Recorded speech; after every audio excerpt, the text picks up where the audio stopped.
Hello, good evening, and welcome to Camnet Television News. My name is Jeffrey Siambo. Our top stories in the news tonight: a joint investigative team quizzes PF boss NICKSON CHILANGWA. Government accused of single sourcing a project worth $100 million. Government urged to introduce alcohol levy. In international news, Sudan, Ethiopia army clash at disputed AL-FASHAGA border. And in sports news, Copper Queens challenged to be competitive ahead of the Continental tournament.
Hello once again, another news in detail.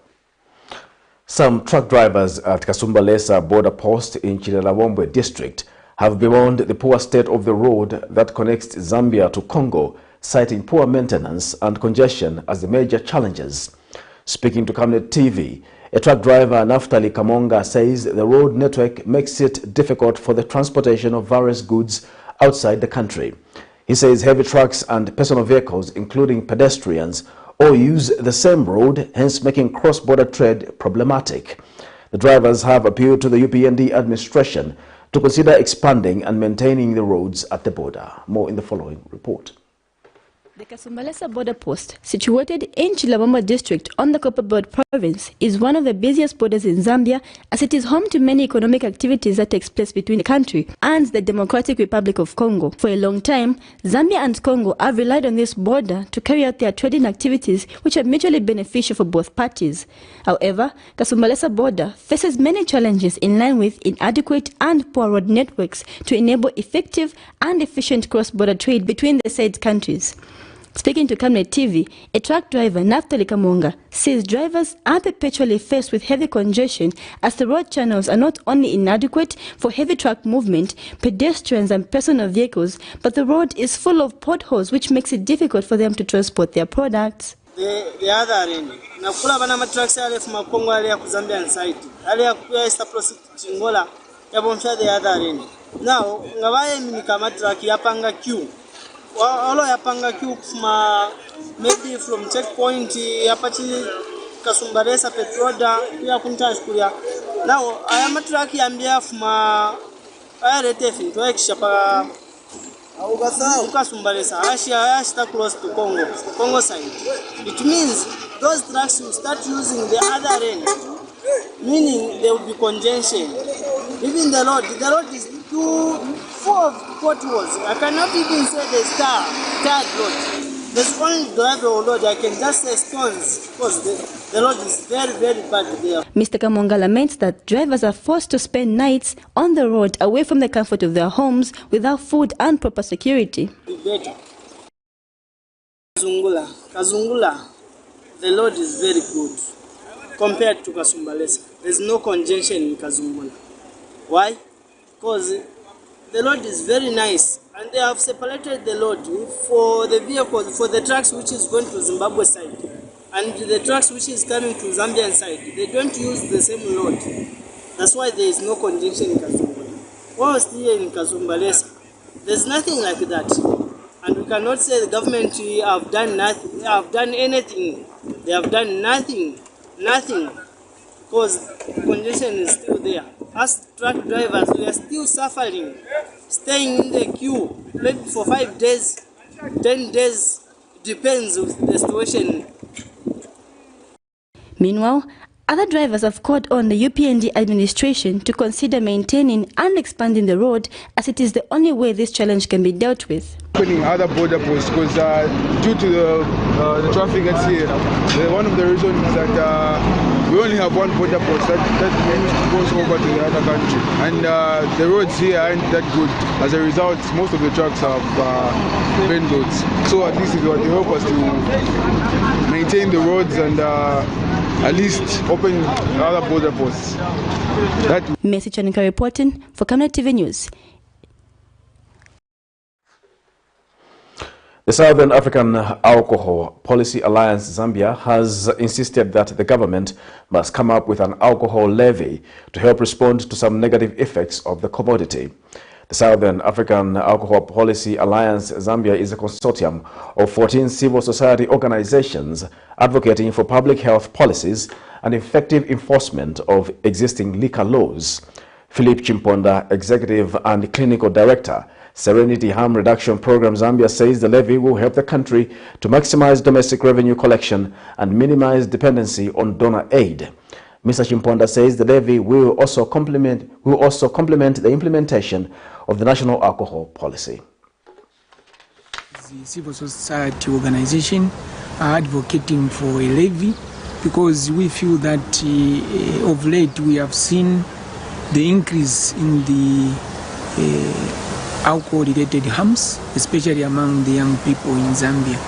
We are also aware that 50% of the road accidents, according to statistics in Zambia, are attributable to drunk driving.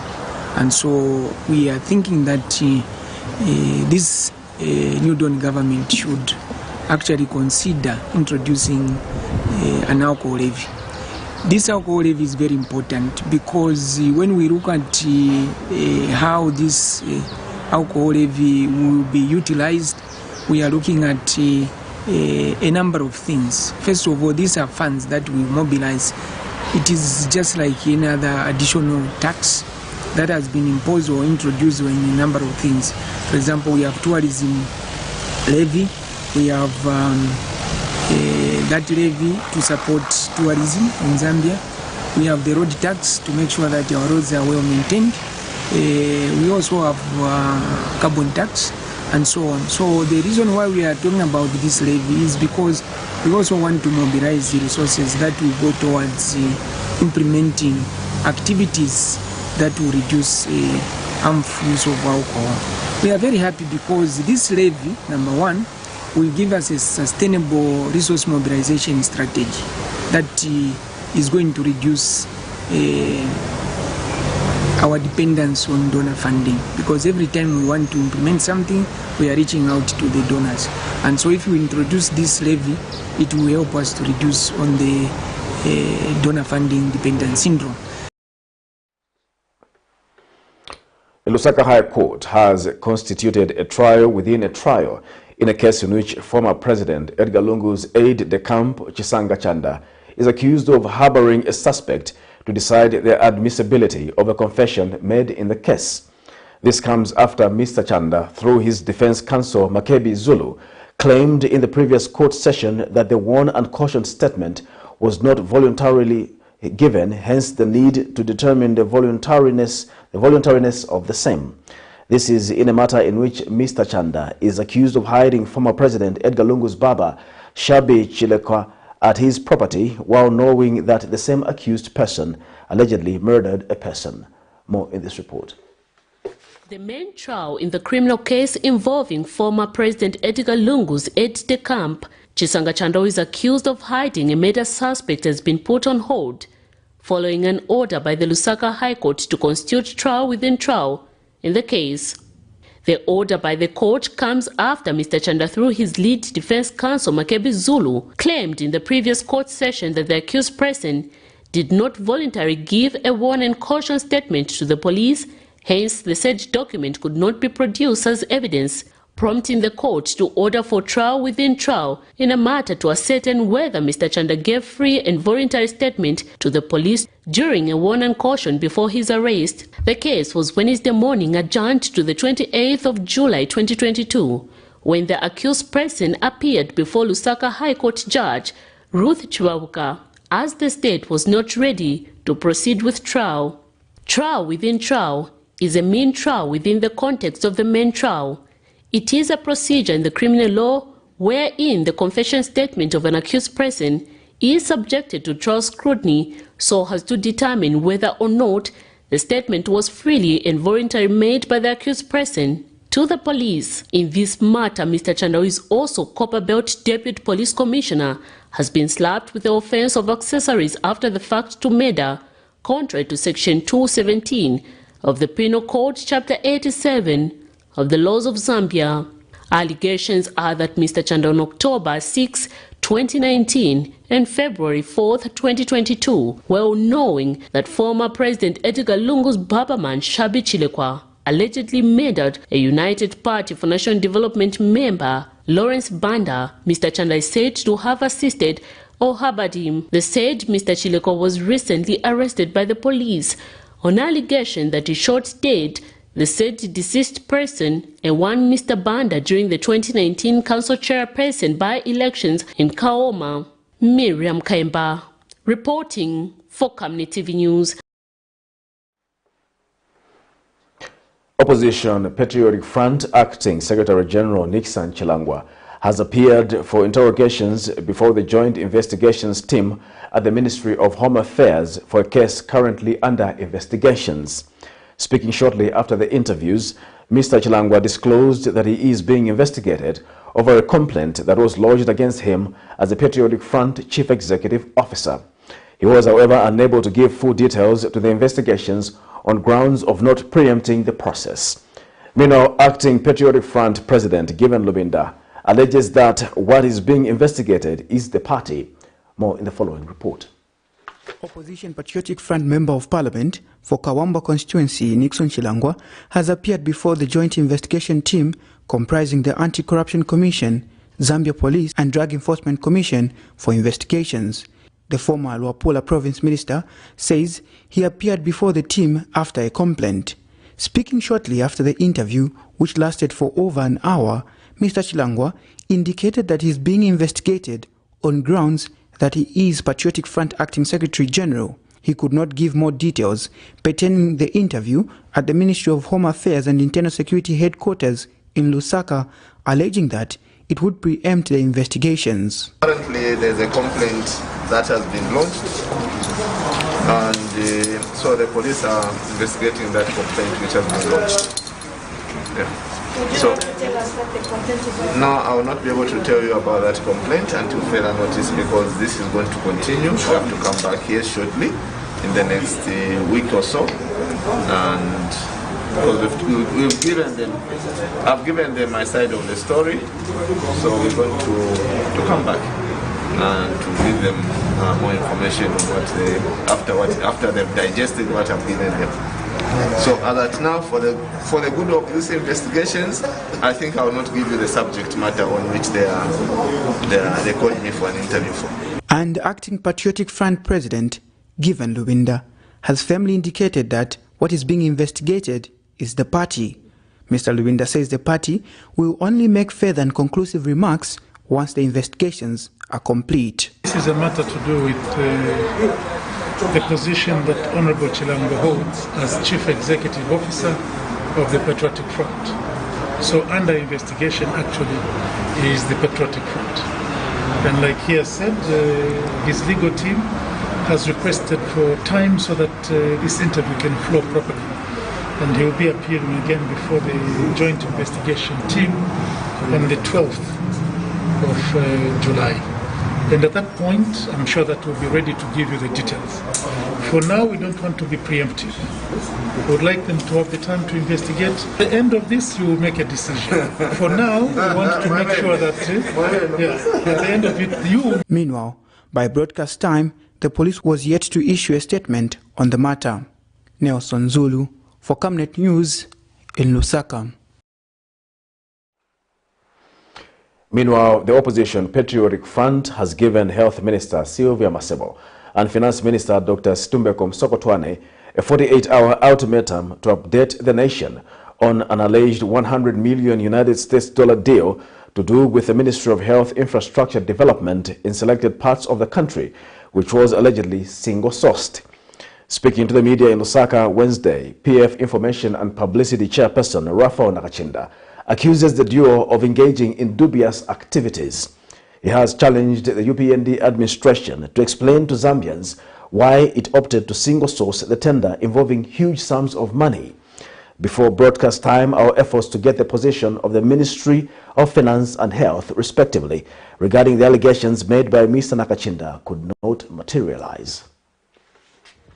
Wireless, they are talking to IMF, but they're also trying to pass deals in what I would consider a criminal manner.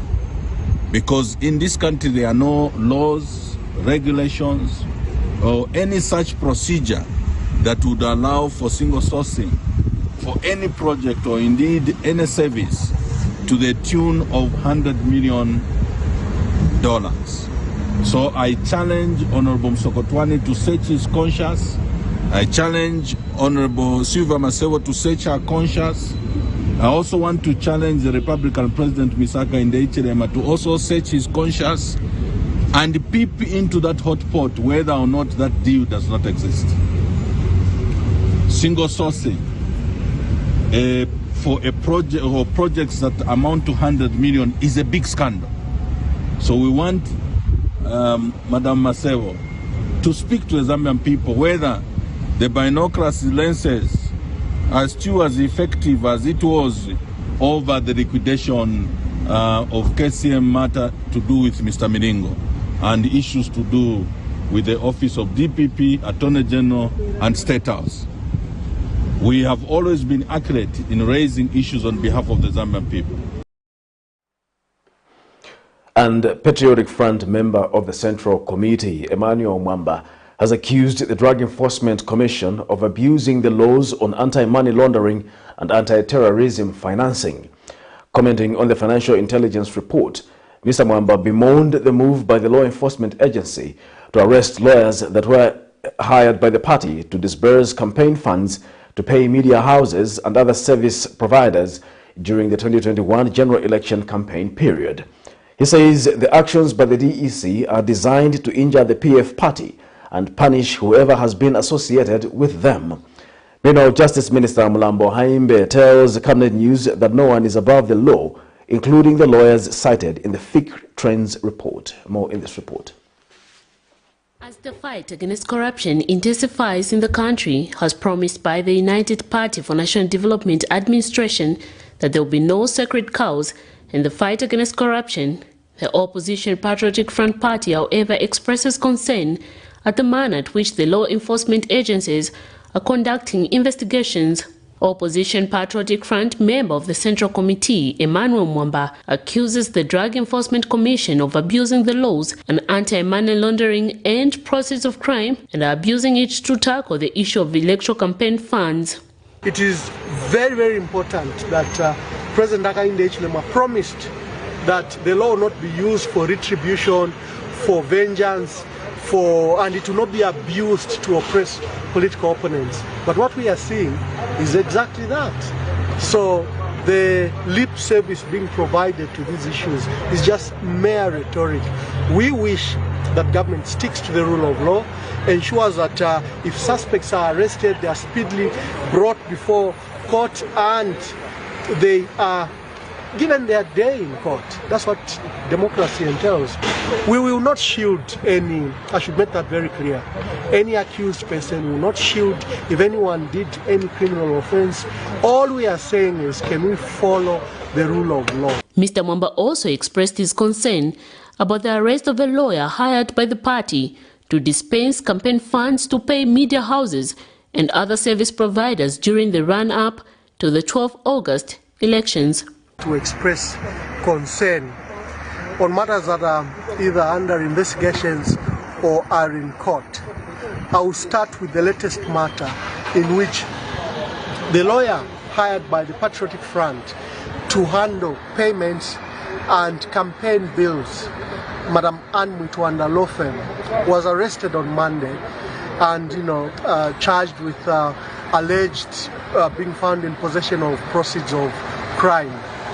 We think that government is using that law to oppress the Patriotic Front, to disrupt the Patriotic Front, and to force intimidation to anyone associated with the Patriotic Front.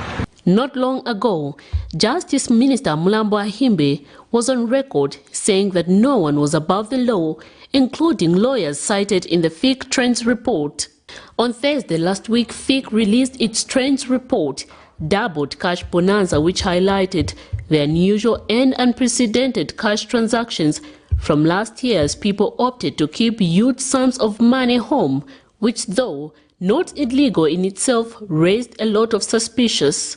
Recently, the Drug Enforcement Commission arrested some people mentioned in the latest financial intelligence report, with one involving 70 million kwacha to facilitate the 12th August 2021 general elections.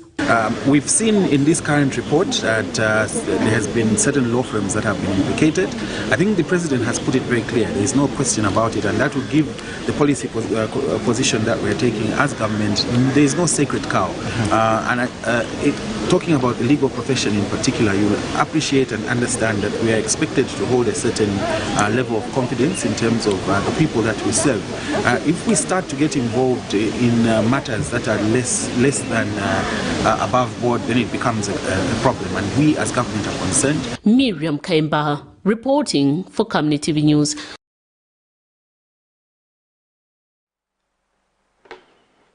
The United States of America Agency for International Development USAID Administrator Samantha Power says they will provide over 30 million United States dollars as part of the continued support to Zambia in a quest to strengthen bilateral relationships between the two countries. Ms. Power says 30 million US dollars will be utilized to create an environment that will enable a trade policy for local products to penetrate the international market. She says 9 million US dollars will cushion the high cost of food, fertilizer and fuel in the country. She notes that USAID will help Zambia through various efforts to resuscitate the country's economy and is hopeful that the country will attain its economic and social ambitions. And Republican President Hakainde Hichilema expressed gratitude for the gesture, saying it will go a long way in aiding Zambia's social, political and economic development. The $9 million to help us ameliorate the challenges arising or associated with increase in the fuel, increase in fertilizer prices, and the $30 million trade boost is extremely important. As a person from the private sector, I know that we can be good-hearted as much as God created us, as much as our parents raised us, gave us values. And we would like to help because of that. But if we're not capable of generating resources, reconstructing an economy, having an economy that's working and functioning, we can't help nobody. So we're very conscious of that. As a person from the private sector, I repeat, trade boost is very important. An additional $9 million to help Zambians deal with the immediate effects of the high food, fuel, and fertilizer prices that they are facing. We really have embraced your vision for a Zambia that becomes a leading agricultural exporter in the region and well beyond. And we know that USAID, we hope, can play a critical role when you and your team identify places where that funding can be catalytic. We want to help make that happen. The other thing we announced today is a new $30 million trade boost program. And that, again, is about enhancing the enabling environment here so that we can attract investors, but also making sure that we are using our networks globally to connect Zambian producers and businesses with the export markets that they have yet to penetrate, but where we know Zambia's goods and produce can make a major difference, including, by the way, in Hope for Africa International is saddened by what it has termed as the continued fighting amongst the United Party for National Development UPND alliance partners, and urged other political parties to draw lessons from the happenings in the UPND alliance. Organization Executive Director CHILANGWA Daka says the confusion between the alliance partners sets a revelation that most parties enter into alliances for selfish interests and not to serve the Zambians. He has advised the UPND Alliance Council of Presidents to quickly convene a meeting and iron out the differences. Continuous squabbles in the UPND partners and the UPND party is quite disappointing, and a revelation that most parties entered into an alliance not to save the poor Zambians, but to fulfill their personal and political agendas. It is therefore our considered view that both parties should stop washing the dirty linen in public. We therefore urge the UPND Alliance Council of Presidents to quickly convene a meeting and iron out the differences. You're watching Camnet Television News. We'll take our first break. We'll be back with more news after the break. Team, the trajectory of the business looks very positive, and it looks like we'll be able to launch the ministry. There's so much data. Mom? Yes, baby? It says here, global warming and climate change is caused by the pollution from careless activities of human beings. Wow! Son, do you know I can turn my phone into a TV remote? How's that possible? It's so easy. Check this out. Be smart, be fast with mega data from Zamtel. Get your 15 GB mobile data for only 100 kwacha, 30 GB mobile data for only 200 kwacha, and your 70 GB LTE data bundle with free Netflix, YouTube, Facebook, and WhatsApp. Visit our Facebook page, website, or service centers countrywide for more information. Zamtel, your digital lifestyle partner.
Welcome back. The Prisons Care and Counseling Association has called on Zambia's Republican President Hakainde Hichilema to speed up the rehabilitation process of correctional facilities in the country in order to improve the living conditions of inmates. Speaking to Camnet News, PRISCA Executive Director Godfrey Malembeka says inmates must enjoy other rights, as the only right that is restricted is the right to movement. He has, however, hailed President Hichilema for demonstrating seriousness to improving the welfare of inmates in the country. More in this report. Overcrowding is still one of the most serious and critical challenges facing correctional facilities in Zambia. For instance, all the 6 correctional facilities in Lusaka province are heavily congested with close to 4,000 inmates, and this is against the holding capacity of 1,217. This has presented other challenges such as diseases including tuberculosis. In his pursuit for presidency, Zambia's 7th Republican President, Hakainde Hichilema, spent 127 days in detention following a traffic incident which was interpreted by the state during the Patriotic Front rule as a treasonable offense. A development, he says, enabled him to understand the challenges correctional facilities face. conditions. We're working hard to decongest the prisons. We're working hard, my friends in the media, please visit the prisons. Since we pronounced that there will be beds and mattresses and blankets in the prisons, they're there. We have not told the citizens. Because me, I slept on the floor without blankets for 4 months. Human body is so strong. And God said to me, no, not again. That should fellow citizens sleep on the floor without blankets, without anything. So take sample visits of prisons. And if you find a prison where there's no blanket, there's no mattress, at least talk. Talk to us. Talk to the Vice President. Talk to the Minister of Home Affairs. Talk to him. Because resources have been allocated to buy a mattress and blankets for every prison. Meanwhile, Prisons Care and Counseling Association Director Godfrey Malembeka has hailed President Hakainde Hichilema for demonstrating a commitment to improving the livelihoods of inmates in the country. President Hakainde Hichilema, his first pronouncement when he took office was that he wanted to see a different environment in our correctional facilities, improving the conditions in correctional facilities. So when we see the procurement and distribution of bunker beds, mattresses, beds, blankets, and so on, for us, this is a fulfillment.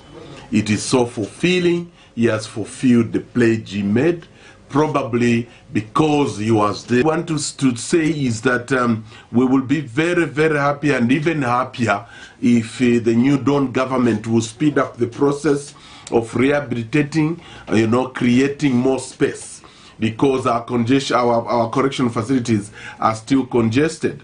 So that again will help a lot in our friends to enjoy those blankets and enjoy the distribution of those bunker beds. He has urged President Hichilema to expedite the plans of rehabilitating correctional facilities in the country. Cherish Sibote for Camnet News, Lusaka.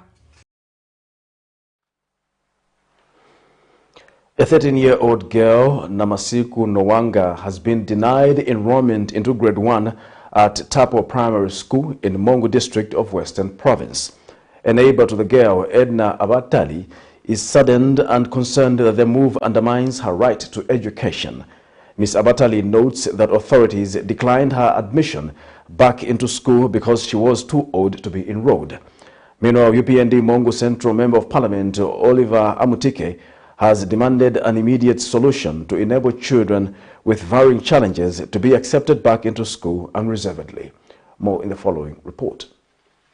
This is Namasiku Nwanga, a 13-year-old girl of Tapo area in Mongu District of Western Province.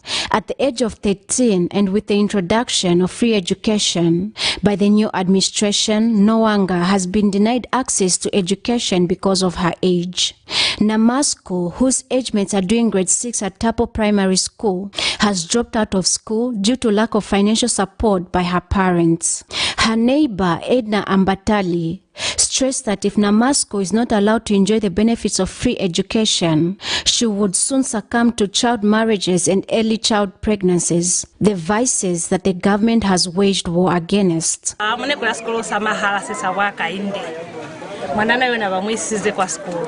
We don't know what to do because even when school authorities demanded for her birth records, Namasiku has none because everything was lost in a fire that consumed their house. Under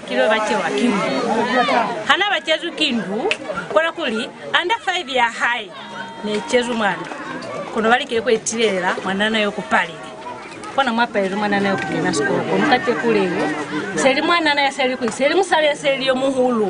Some reasons that have contributed to her not being enrolled is lacking an under 5 card, which was amongst the properties gutted at her home. My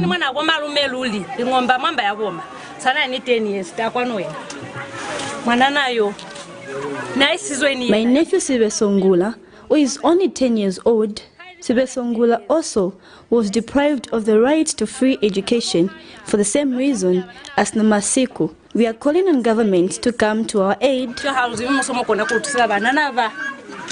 Meanwhile, Mungu Central lawmaker Oliver Amutike has called on the school authorities to be innovative and find ways of accepting children with various challenges. Home and they can't go back to school. The reason she can't go back to school is because first of all, she's over age to be in grade 1, and second, because she doesn't have the under 5 card, clinic card, which was bent in the house. So the school authorities, the headmaster there, they tend these children back so that they can't start school. So we are appealing. Only time can tell as to when Namasco will be enrolled.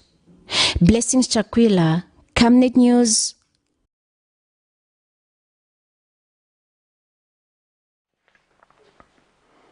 Operation Young Vote, OIV, has challenged the law enforcement agencies to heed the policy direction from Republican President Hakainde Hichilema on the fight against corruption without hesitating.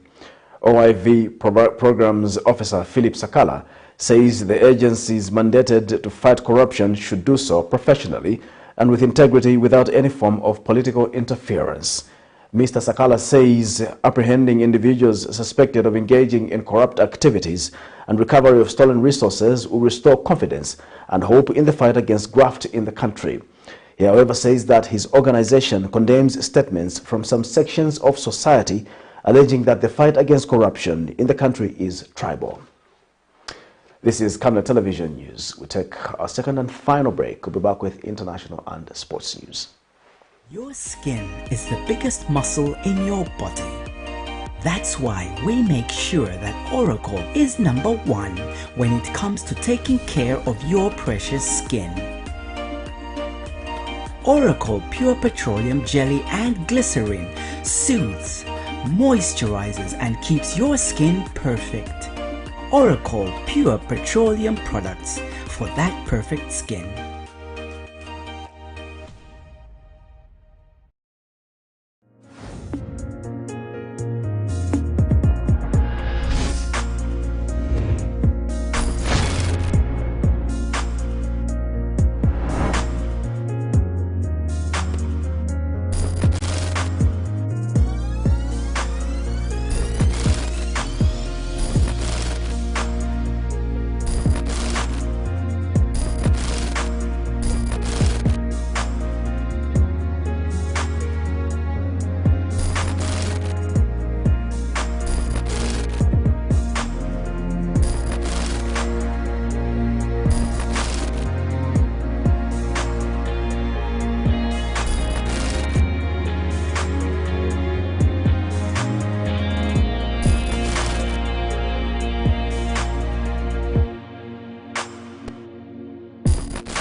In international news tonight, the trial of 49 military and state security agents prosecuted in a multi-million euro case for corruption, embezzlement and abuse of power opened Tuesday in Angola, AFP journalists noted.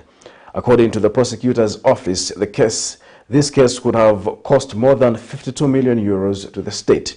Most of the defendants were in office during the reign of former President José Eduardo dos Santos, recently hospitalized in Barcelona.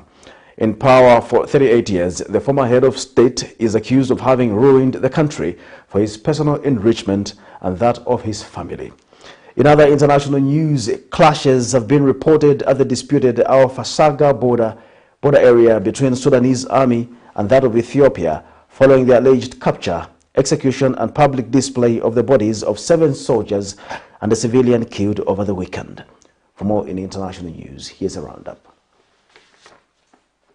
Ethiopian and Sudanese forces have clashed at the disputed AL-FASHAGA border area following the alleged capture, execution and public display of the bodies of 7 soldiers and a civilian killed over the weekend. Sudan said on Tuesday that it had recaptured several of its territories that were being held by the Ethiopian army. The latest comes as the quarrel over AL-FASHAGA, where the northwest of Ethiopia's Amhara region meets Sudan's breadbasket Gedaref state, which has been settled by Ethiopian farmers for decades, escalated in recent years alongside a diplomatic spat over Ethiopia's construction of a hydropower dam.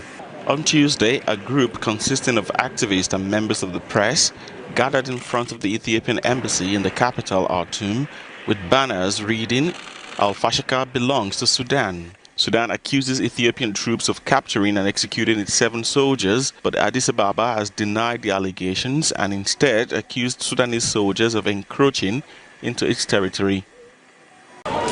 The trial of 49 military and state security agents prosecuted in a multi-million-dollar case for corruption, embezzlement and abuse of power opened Tuesday in Angola. The hearing opened under tight security in a suburb of the capital, Luanda, with the country's courts too small to accommodate 30 lawyers and 213 witnesses present for the trial. The case is being tried in a conference center. Several defense lawyers have already denounced irregularities in the proceedings. According to the prosecutor's office, the case is costing the state up to $55 million.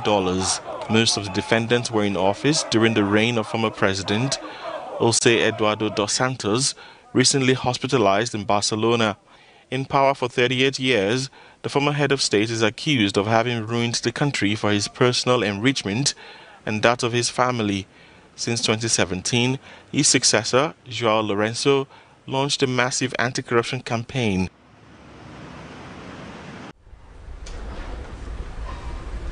It's hard to tell that this was a shopping centre, but when you get closer, there are signs.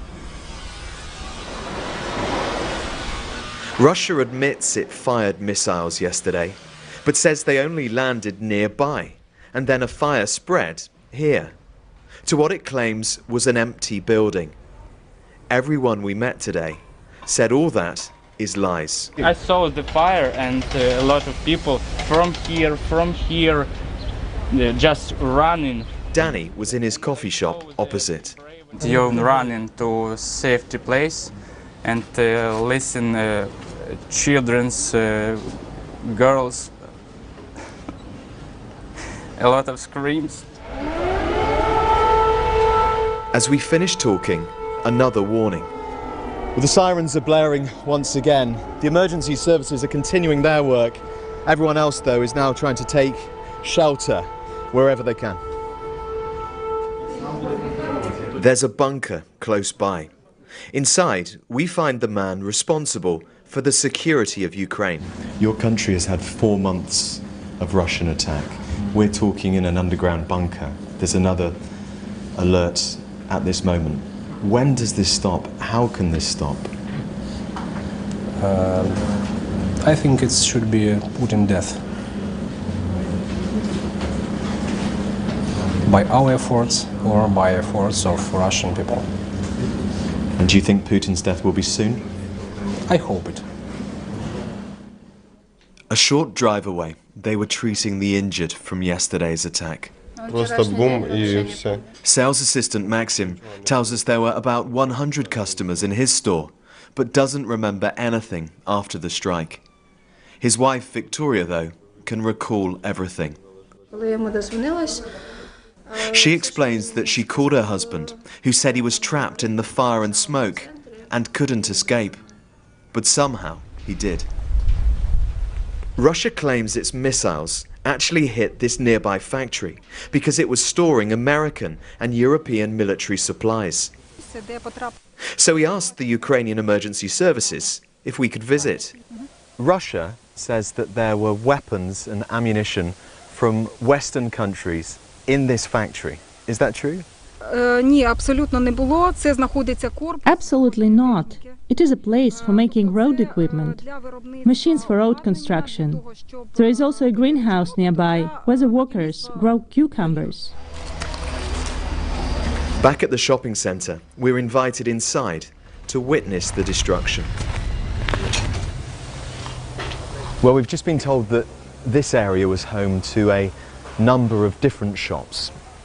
A pet shop, a pharmacy over there, a toy shop, and it was in this place, just around here, that they found the greatest number of bodies. They say they recovered 11 people.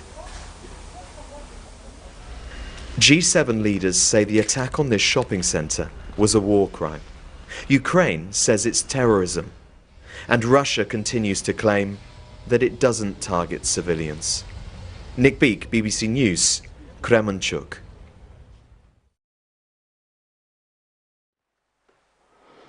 It's now time for sports news.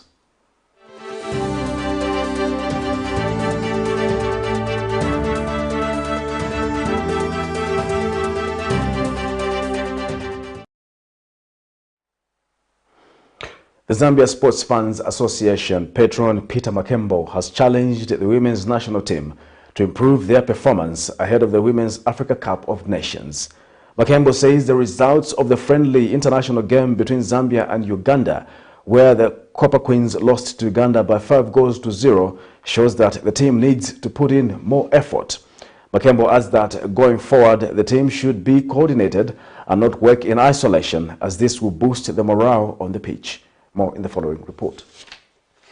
The Shipolopolo were beaten by Uganda by 5-0 during an international friendly that kick-started Tuesday, 28 June 2022. Rampart Uganda went into the first half with a 3-0 lead against the Copper Queens. The results that the Zambia Sports Fans Association patron Peter Makembo feels should be worked on before the kickstart of the Women Africa Cup of Nations. We can beat Cameroon. We did so with Nigeria here. What will stop to do it with the Cameroon? They're beatable. They're beatable. And they know to say Zambia will be a stumbling block. And we need to stand on our own to say we are really a stumbling block. So the girls should up their game and know to say behind home, back home here, we are with them. We are making our arrangements because you see we have seen so much support has been going to men. When the senior men are playing, fans troop there to the stadium. So we are only hoping to say the corporate people will come to our aid. The Copper Queens are in camp for the final countdown ahead of their July 3rd Group B Open against Cameroon in Casablanca. Makembo notes that with the results in the previous friendly match, the girls need to do more if they are to qualify for the World Cup. Follow the girls because it's too much for them. It's too much for them. We need to follow the girls there. So once appeal, we appeal to the corporate, say please come to our aid. We follow. Maybe just the machine can move into Morocco. It's near here. If it was a neighboring a distance of going by road, would have gone by now. Would have been already there. So we're hoping to say the corporate will come back on our aid. They are looking at the way those goals.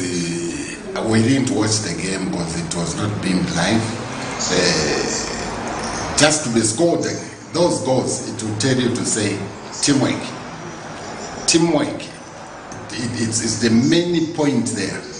The result was Shipolopolo's first loss in the pre-tournament games after drawing 1-1 with AFCON host Morocco on June 8, 2022. Blessings Chakwila, Camnet Sports, Lusaka.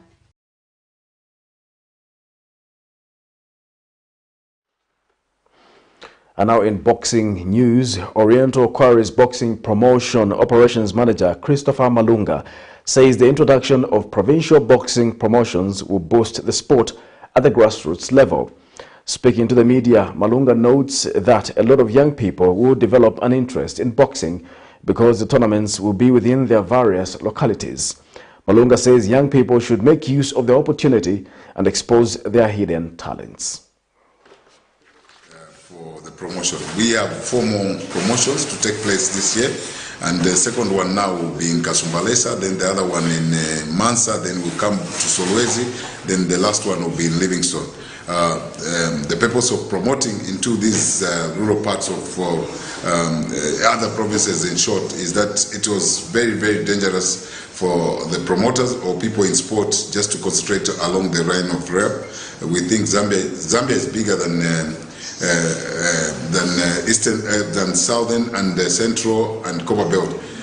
That's where a lot of sport activities take place. But us as a promotion, we feel that it is very, very important that we take it to other provinces. And the purpose of taking it to those other provinces is to entice more young boys and girls to take the sport very serious. To end Camnet television news, the headlines once again. A joint investigative team quizzes PF boss NICKSON CHILANGWA. Government accused of single sourcing a project worth $100 million United States dollars. Government urged to introduce alcohol levy. In international news, Sudan-Ethiopia army clash at disputed AL-FASHAGA border. And in sports news, Copper Queens challenged to be competitive ahead of the Continental tournament. We now look at the Camnet verse of the day, which is coming from the book of Matthew 26, verse 53. Do you think I cannot call on my Father, and he will at once put at my disposal more than 12 legions of angels? Thank you for watching the news. My name is Jeffrey Ziambo. Bye-bye.